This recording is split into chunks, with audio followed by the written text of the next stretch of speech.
Hey there everyone, AJ back again for the Mighty Gluestick channel. Patron request time. This one I am delighted to bring to you, a real monster from H.P. Lovecraft and the cosmic horror of pretty epic proportions. These were beings that were mentioned in passing in H.P. Lovecraft's 36 sonnets, collectively titled Fungi from Shoggoth, and the creatures were later described in detail in his novella At the Mountains of Madness, all of which were published between 1929 and 1931. They are also mentioned in his stories The Shadow over Innsmouth and The Thing on the Doorstep, so predating Dungeons & Dragons role-playing games books by quite some time. And I quote, "It was a terrible, indescribable thing, vaster than any subway train, a shapeless congeries of protoplasmic bubbles, faintly self-luminous, with myriads of temporary eyes forming and unforming as pustules of greenish light all over the tunnel, filling front that bore down upon us, crushing the frantic penguins and slithering over the glistening floor that it and its kind had swept so evilly free of litter."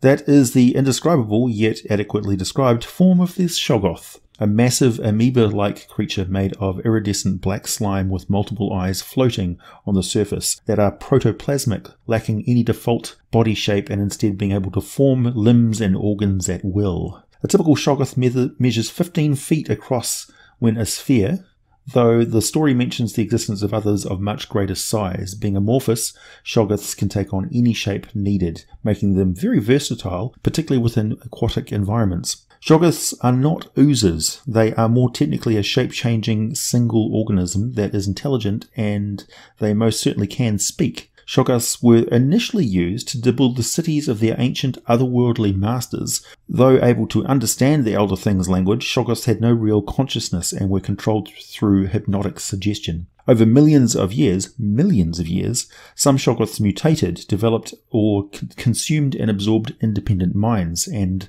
ended up rebelling. The Elder Things succeeded in quelling the insurrection, but exterminating the Shoggoths was not an option, as the Elder Things depended on them for their labour.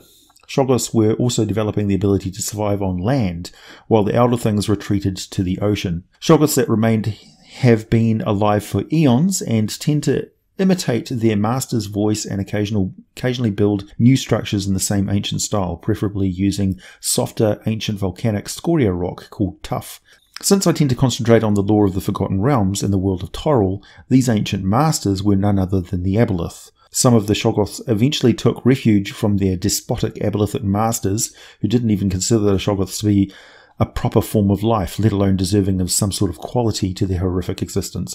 So in volcanic fumarole vents, where the humid and sulphurous gases provide nourishment and shelter to the Shoggoths, they congregated and squirmed around beneath the surface, slowly evolving and plotting rebellion. It's unknown what occurred and what the true shape of the Aboleth Empire was actually like, because the Blue Age of Toril, where the shallower seas covered most of the landmass, ended in absolute disaster, when an ancient primordial called Dendar, the Night Serpent, swallowed up and snuffed out Toril's sun. Swiftly, the entire planet froze over, as you imagine it would, becoming a ball of ice circling in the darkness. The Shoggoth, abandoned by the Aboleth, retreated deep within their volcanic vents, huddled and slumbering, close to the heat at the core of the planet.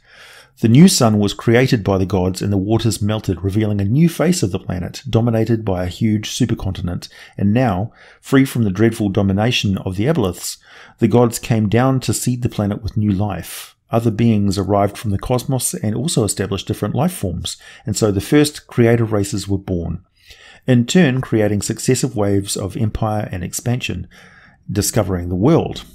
Meanwhile, deep below them, the Shoggoth slumbered, and the Aboleth filtered back into the deep waters, returning from parallel worlds, demiplanes and other planes, limbo, or the depths of space, ready to rebuild their oceanic empire and reassert their dominance of the Abolithic sovereignty. Much to their surprise, the pathetic mortal races that were confined to the land were not instantly obedient to their Abolithic superiority, and they once again faced rebellion. So they unleashed untold horrors, calamities, and twisted genetic mutations on the mortal races, almost wiping some of them out completely. However, The aboleth are an ancient race. They are not a particularly adaptable race, and the relentless independence of the mortal races was constantly vexing to the aboleth then, as it still is to this day, 30,000 years later. But what happened to the Shoggoth? Well, they never died. So today, 5th edition fans, I will finally crack open the Tome of Beasts. We're here on page 347. These horrors of the ancient time lurk. So let's take a look at them now, shall we? A Shoggoth is an intelligent gelatinous blob, and yes, they now have an intelligence of 12, a genius by amoeba standards. They are anaerobic, meaning they do not require oxygen to live, and can in fact work just fine in wild space, so they make a great encounter for a spelljammer vessel.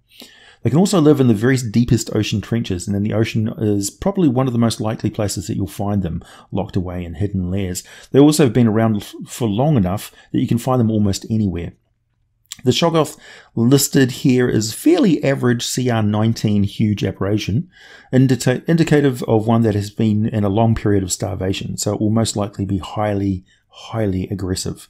Shoggoths grow constantly and feed by absorbing other living creatures. Basically any kind of living organic being, they just suck it into their mass. They are mutable, which means any part of their mass can be transformed into a mouth, an eye, a tentacle, a claw, a hand, a polyp, tendril, spore pod, any kind of sensory organ.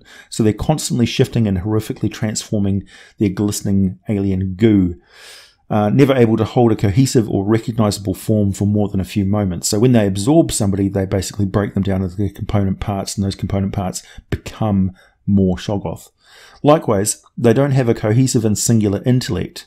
They are like a crowd of absorbed minds that churn and mix together, losing themselves in the noise until a chaotic neutral consensus of instinct and self-preservation binds and directs them. The Shoggoth makes a horrid noise, described here as a hideous piping, a fluting, wailing cacophony that all within 120 feet can hear, and must make a DC 15 wisdom saving throw or be confused, as per the spell, for 1d4 rounds.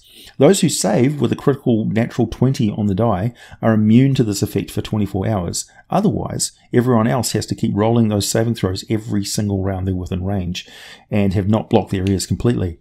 The Shoggoth has a natural armor class of 18 because weapons and effects just have a very hard time really damaging the substance of the thing's body mass, as no part of it is any more vital than anywhere else. It's resistant to fire, bludgeoning, and piercing attacks, and totally immune to cold, thunder, or slashing damage, nor can it be blinded, deafened, knocked prone, stunned, or rendered unconscious.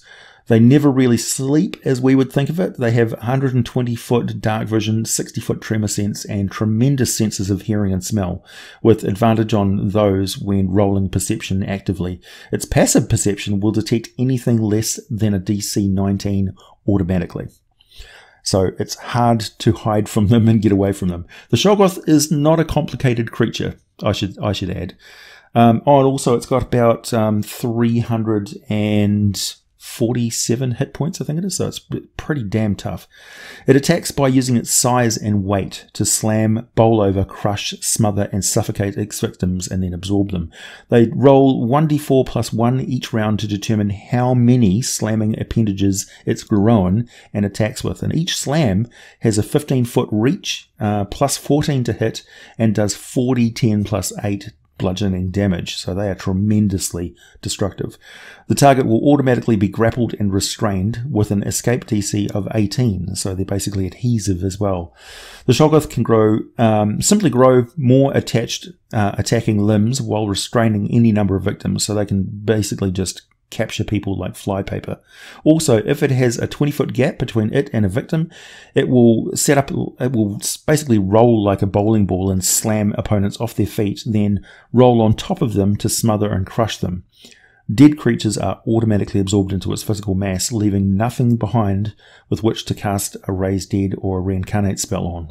The amorphous form can squeeze through a space as tiny as 1 foot wide, but it counts as difficult terrain for them, so it takes 2 squares of movement for every one. Another important part for the DM, when portraying these creatures, aside from their 26 strength that allows them to simply tear a door from its hinges, is that they have a wisdom of 16 and a charisma of 13. They also talk, and the things they say are horrible and ancient and weird.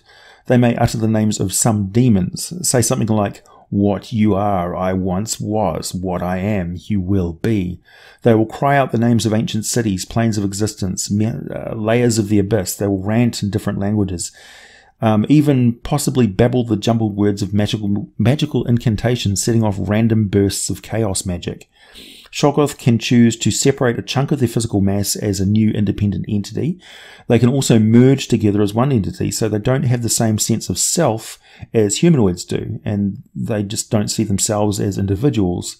Aside from encountering them as in remote crypts, dungeons, and dismal depths, they can also be accidentally summoned by a mage. Also, the Chaoti, a race that was once mortal humanoids who have become hideously adapted to the Far Realm, may keep Shoggoth around much like the ancient masters did, using them as cheap labour or living engines of destruction.